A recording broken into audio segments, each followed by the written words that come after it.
Tout d'abord, voyons ensemble comment se présente le terrain. Comme vous le voyez, il est séparé en deux par un filet. Sa hauteur est de 1,55 m.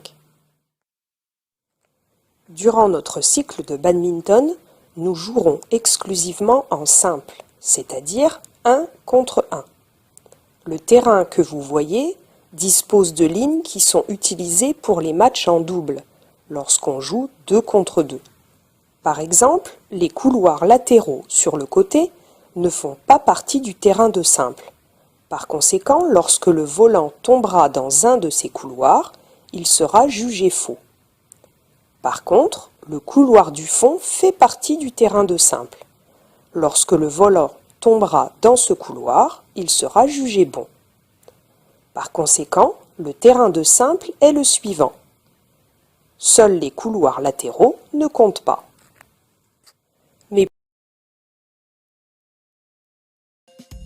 Dans cette vidéo, vous allez apprendre les différentes fautes qui existent au badminton. Dans la majorité des cas, les gens jouent sans arbitre. Il est donc important de connaître toutes les fautes qui peuvent exister. Un joueur perd l'échange dans les situations suivantes. S'il ne renvoie pas le volant dans le court adverse, s'il touche le filet avec sa raquette ou son corps alors que le volant est toujours en jeu,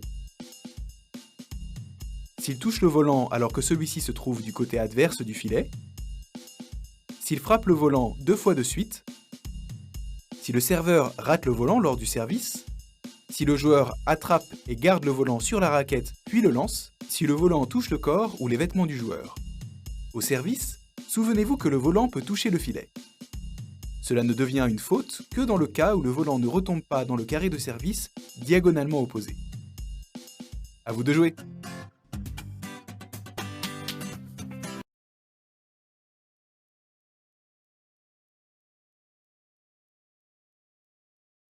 Mais pour le service, les limites du terrain vont être différentes. Nous allons utiliser les carrés de service. Alors, étudions ensemble le règlement lié au service. Au badminton, c'est le joueur qui a gagné le point qui a le droit de servir pour débuter l'échange suivant. Il doit se positionner dans un des 2 carrés de service. Le serveur ne peut pas dépasser la ligne de service avant de son carré de service. Il ne peut pas non plus servir sur tout le terrain de son adversaire. Il devra envoyer le volant dans le carré de service de son adversaire diagonalement opposé. Il lui sera donc également impossible d'envoyer au service le volant dans la zone rouge, car cette zone ne fait pas partie des carrés de service, et le volant doit forcément franchir la ligne de service avant de l'adversaire.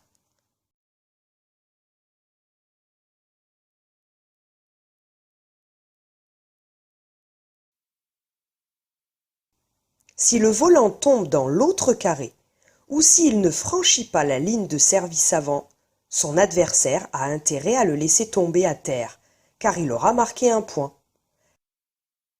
Par contre, s'il le touche, le point commence.